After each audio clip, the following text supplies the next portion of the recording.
Hello everyone. So in this video we will discuss about question space and its dimension. So let us start. अगर हम question space की बात करें तो ये जो space होता है उसको हम define करते हैं V by W से, where V हमारा vector space होता है and W जो है वो उसका subspace होता है. ठीक है, तो ये जो है वो vector space होगा and this will be subspace और इसको हम कहते हैं क्वेश्चंट स्पेस. ओके, तो जब हम ऊपर वेक्टर स्पेस लिखें और नीचे सबस्पेस लिखें तो वो फॉर्मेशन हमारी क्वेश्चन स्पेस बनाती है. अगर मान लो हम सबस्पेस चेंज कर रहे हैं, लाइक इस सबस्पेस का नेम अगर हम के दे रहे हैं तो यहाँ पर अगर हम के लिखते हैं तो ये हमारा क्वेश्चन स्पेस कहलाएगा. अगर इसके अंदर क्वेश्चन स्पेस के अंदर एलिमेंट्स की हम बात करें तो जो एलिमेंट होता है उसकी फॉर्मेशन होती है W प्लस एल्फ़ा टाइप की. ये जो V बाई W है, क्वेश्चन स्पेस जो है उसके अंदर जो एलिमेंट्स होते हैं वो W प्लस एल्फ़ा टाइप के होते हैं, जहाँ पर एल्फ़ा हमारा वेक्टर स्पेस से बिलोंग करता है. लिखने का क्या तरीका होता है, जो हम सब स्पेस यहाँ पर ले रहे हैं उसको हम लिखते हैं सबसे पहले, देन प्लस इसका एक एलिमेंट लेते हैं एल्फ़ा, जहाँ पर एल्फ़ा हमारा वेक्टर स्पेस से बिलोंग करेगा. अगर हम with respect to product scalar multiplication under this operation लेते हैं तो सबसे पहले तो हम वो सब स्पेस लिखेंगे और उसका एलिमेंट यहाँ पर लिखेंगे where alpha belongs to vector space, और बीटा ले रहे हो जिस भी तरीके से ले रहे हो वो एलिमेंट हमारा रहता है वेक्टर स्पेस से. ओके, थर्ड है, अगर हम इसकी आइडेंटिटी की बात करें तो ये जो होता है, जो सब स्पेस लिखा होता है वही आइडेंटिटी होती है किसकी, क्वेश्चन स्पेस की. इसकी आइडेंटिटी, इस क्वेश्चन स्पेस की आइडेंटिटी इज W. दो कंडीशंस हैं जो वेक्टर स्पेस क्वेश्चन स्पेस जो है सेटिस्फाई करता है. पहली कंडीशन है, अगर हम दो एलिमेंट लेकर चल रहे हैं क्वेश्चन स्पेस से, एक हमने ले लिया W प्लस एल्फ़ा, दूसरा एलिमेंट ले लिया हमने W plus beta, where alpha and beta belongs to vector space. ठीक है, ये दो एलिमेंट हम कहाँ से लेकर चल रहे हैं, let me write it more clearly. पहला एलिमेंट लिया हमने W plus alpha and W plus beta, this belongs to V by question space से बिलोंग कर रहा है V by W, where alpha beta belong कर रहा है वेक्टर स्पेस से. पहली प्रॉपर्टी ये है, इसको अगर हम ऐड कर दें, क्लोजर प्रॉपर्टी जिसके बारे में बात करते हैं, कि अगर हम इसके दो एलिमेंट्स को ऐड कर रहे हैं सो वी गेट, देखो इसको अगर हम सॉल्व करेंगे तो हम ऐसे लिख सकते हैं इसको W plus W alpha plus beta. Okay, क्योंकि कॉम्यूटेटिव होता है vector space, we know abelian होता है, तो हम कम्यूट करवा सकते हैं एलिमेंट्स को आगे पीछे. ये जो है उसको हम W लिखते हैं plus alpha plus beta.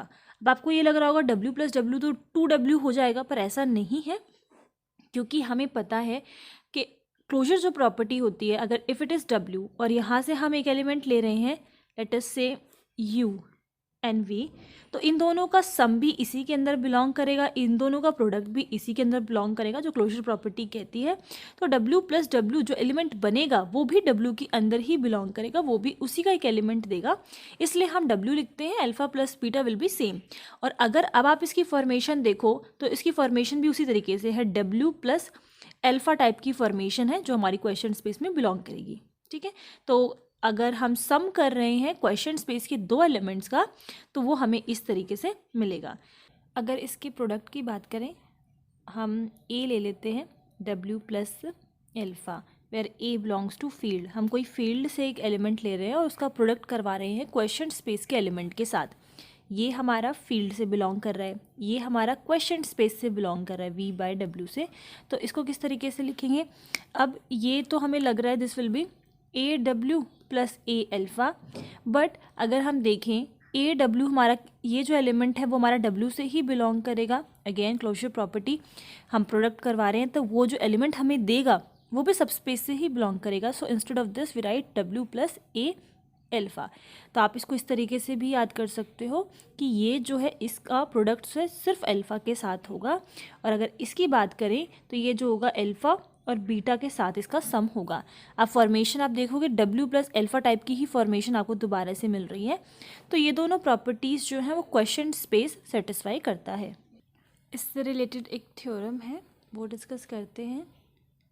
It says that dimension of the question space that is V by W is equals to dimension of V minus dimension of W। Okay, तो इसे हम प्रूव करेंगे। सबसे पहले अगर हम राइट हैंड साइड की बात करें और W के डायमेंशन की बात करें तो हम लेट कर लेते हैं कि जो W का डायमेंशन है, dimension of W is equals to n। ठीक है, कुछ ना कुछ तो डायमेंशन होगा ही W का, और उसको हमने मान लिया n। अगर W का डायमेंशन n है तो हमारे पास S जो होगा वो उसका बेसिस हम मान लेते हैं, जिसमें n एलिमेंट्स होंगे alpha 1, alpha 2, alpha 3 till alpha n। Okay, and क्योंकि ये इसके बेसिस होंगे which is contained in W, और वेक्टर स्पेस जो है जो सब स्पेस W है वो ऑफ कोर्स छोटा होगा वेक्टर स्पेस से, और जो वेक्टर स्पेस का डायमेंशन होगा वो W से बड़ा होगा। तो हम मान लेते हैं डायमेंशन जो है V का वो n प्लस n है। ठीक है, अगर इसका n है तो हमने मान लिया this is n plus m, क्योंकि जो वेक्टर स्पेस है हो सकता है सब स्पेस के डायमेंशन के बराबर और उससे बड़ा भी हो सकता है, पर छोटा तो बिल्कुल भी नहीं होगा। तो हमने इसको लेट कर लिया n प्लस m। अब क्योंकि ये कंटेंड तो v के अंदर भी है तो हम इसके बेसिस को ही एक्सटेंड करके लिख सकते हैं, और उसको हमने नाम दे दिया s डैश, जिसमें ये तो हमारे पास रहेंगे ही alpha 1, alpha 2 till alpha n। तो यहाँ तक तो हो गया, m भी प्लस करना है तो plus beta 1 plus beta 2 plus beta 3 and so on till beta m तक। तो ये हमारे बेसिस हो गए v के। तो this is contained in v, this was contained in w। और अब हमें दोनों के डायमेंशंस को क्या करना है, सब्ट्रैक्ट करना है in order to get right hand side. तो dimension of v minus dimension of w is equals to n plus m, और इसका डायमेंशन n था तो माइनस n। इसको कैंसिल आउट करेंगे तो इन दोनों का डायमेंशन का जो डिफरेंस है दैट इज़ m। अगर अब हम ये प्रूव कर दें कि इसका डायमेंशन भी m है तो थ्योरम प्रूव हो जाएगी। और क्योंकि मुझे इसका डायमेंशन m प्रूव करना है तो मैं जो सेट ऑफ वेक्टर्स हैं s डैश वो लेकर चल रही हूँ किसके, क्वेश्चन स्पेस के। और क्योंकि आप क्वेश्चन स्पेस लेकर चल रहे हो, क्वेश्चन स्पेस का डायमेंशन प्रूव करने वाले हो, तो जो सेट ऑफ वेक्टर्स मिलेंगे उसी के टाइप के मिलेंगे। तो हमने मान लिया W प्लस में बीटा 1 कॉमा W प्लस में beta 2 and this will go till W plus में बीटा m। m हम सेट ऑफ वेक्टर्स लेकर चल रहे हैं, और ये प्रूव कर दें अगर हम इसको, हम s डैश पहले ही ले चुके हैं तो इसको हम ले लेते हैं S1 और S2, कुछ भी ले लो S1। अब अगर हम ये प्रूव कर दें कि S1 ही बेसिस है किसका, क्वेश्चन स्पेस का, जो V बाय m है यही इसका बेसिस है, तो क्या हो जाएगा, डायमेंशन उसकी m हो जाएगी क्योंकि हम m तक ही लेकर चल रहे हैं।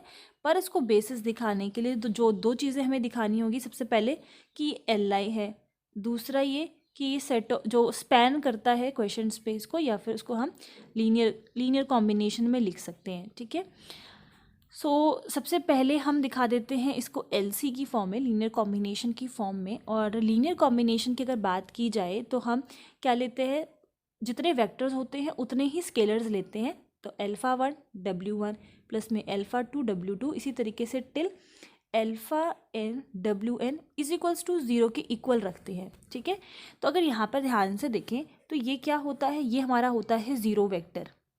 ओके, और जितनी भी डायमेंशंस की हमें ज़रूरत होती है उतने ही डायमेंशंस में हम इस वेक्टर को ले लेते हैं। तो उसी तरीके से यहाँ पर जो आता है वो एक तरीके से जो हमारा आइडेंटिटी एलिमेंट है वो लिखा जाता है। तो अगर इस सेम चीज़ को हम यहाँ पर अप्लाई करें तो यहाँ पर कितने हैं, m हमारे पास वेक्टर्स हैं तो उतने ही हम स्केलर्स लेंगे। हमने ले लिया A1 A2 टिल AN, ये हमने ले लिया फील्ड से स्केलर्स, और इसको जो लिखने का वे होगा this will B A1 W plus alpha 1 plus A2 जो स्केलर हम ले रहे हैं और साथ के साथ वेक्टर के साथ प्रोडक्ट कर रहे हैं, W plus alpha 2 and till ये जाएगा last AM W plus alpha M। Okay, vectors मैं एक बार कंफर्म कर लेती हूँ। वेक्टर्स हमने बीटा ले रखे हैं, सॉरी, तो ये हमारा हो जाएगा beta. So this will be beta 1, beta 2 and last will be beta m। अब इज इक्वल्स टू हम ज़ीरो ना लिखकर हम इज इक्वल्स टू डब्ल्यू लिखेंगे। रीज़न आप सुन लीजिए, जैसा कि मैंने यहाँ पर बोला हम ज़ीरो वेक्टर लेते हैं विच इज़ आइडेंटिटी हम लेते हैं बेसिकली देखा जाए तो इसकी आइडेंटिटी जो क्वेश्चन स्पेस की आइडेंटिटी होती है वो ये होती है, मतलब जो सब स्पेस हम नीचे लेकर चल रहे हैं तो यहाँ पर हमने क्या लिया है, डब्ल्यू लिया है, तो उस हिसाब से जो आइडेंटिटी यहाँ पर आनी चाहिए वो होगी डब्ल्यू। ओके, और जर्नली जो हम ज़ीरो वेक्टर लेते हैं तो आइडेंटिटी लिया जाता है, इस रीज़न की वजह से क्वेश्चन स्पेस की आइडेंटिटी डब्ल्यू होती है, तो हमने ये ले लिया। अब इसका प्रोडक्ट इसके साथ होता है, इसके साथ होगा, इसका इसके साथ होगा, इसका इसके साथ होगा। जब A1 का W के साथ होगा तो हमें W ही वापस से मिल जाएगा। रीज़न क्या है, रीज़न सिंपल सा वही क्लोजर प्रॉपर्टी की, ये जब दोनों का प्रोडक्ट करेंगे तो जो एलिमेंट मिलेगा वो भी W से ही मिलने वाला है।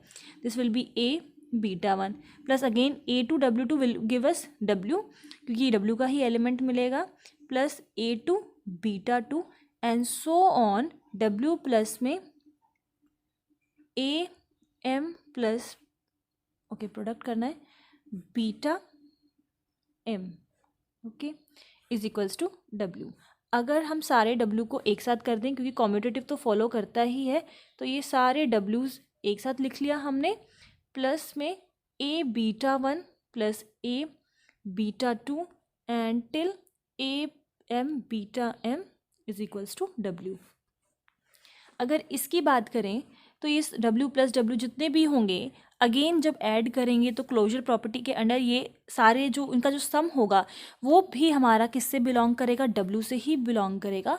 सो instead of this we write W plus alpha, sorry alpha नहीं, A1 बीटा 1 प्लस में A2 beta 2 and last will be AM beta M is equals to W। Okay, अगर हमें एक आइडेंटिटी पता है, सब ग्रुप में भी हमने ही पढ़ा हुआ है, अगर हम इस तरीके से लिखते हैं A plus H is equals to H, it means A कहाँ से बिलोंग कर रहा है, H से बिलोंग कर रहा है, और A into H is equals to H लिख रहे हैं, दिस मीन्स A जो है हमारा किससे बिलोंग कर रहा है, H से बिलोंग कर रहा है। तो यही सेम फॉर्मेशन आप देख सकते हैं W प्लस में, इसको हम थोड़ी देर के लिए मान लेते हैं U मान लेते हैं, W plus u is equals to W, तो this implies U will belongs to W using this property. ठीक है, तो फॉर्मेशन देखो W प्लस में एक ये जो हमें LC मिल रहा है इज इक्वल्स टू दिस, तो ये किस में बिलोंग कर जाएगा, W में बिलोंग कर जाएगा। ठीक है, इस प्रॉपर्टी का यूज़ करते हुए हमें क्या मिल गया, A1 beta 1 plus A2 beta 2 and till AM beta M will belongs to W। Okay, और यही हमें प्रूफ करना था कि इसका जो लीनियर कॉम्बिनेशन है या फिर ये लीनियरली स्पैन हो सकता है। दूसरी चीज़ हमें जो प्रूफ करनी है वो ये है कि दैट ये LI है। ठीक है, अगर हम इनकी बात करें, यहाँ से हमें क्या मिल रहा है, beta 1 beta 2 till beta M, तो ये हमें ऑलरेडी पता है कि ये LI है, क्योंकि हमने थ्योरम की स्टार्टिंग में ही मेंशन जो S और S डैश किए थे वो जो ऑलरेडी बेसिस थे और बेसिस थे हैं, इसका मतलब वो LI हैं, तो ये यहाँ से प्रूव हो गया दैट दिस इज़ LI। ठीक है, अगर ये दोनों कंडीशंस प्रूव हो गई हैं तो इन दोनों कंडीशंस की हेल्प से हम क्या कह सकते हैं कि जो S1 हमने लिखा था ये क्या है, बेसिस है, और अगर ये बेसिस है तो इसमें जितने भी वेक्टर्स हैं वो उसकी डायमेंशन कहलाते हैं, दैट इज़ M। तो यहाँ से जो इसकी डायमेंशन हो गई, क्वेश्चन स्पेस की जो डायमेंशन हो गई, dimension of V by W is equals to M, hence proved. I hope ये थ्योरम और क्वेश्चन स्पेस की डेफिनेशन आप लोगों को क्लियर है। इन केस कोई भी डाउट हो तो आप लोग मुझसे पूछ सकते हैं एंड थैंक यू।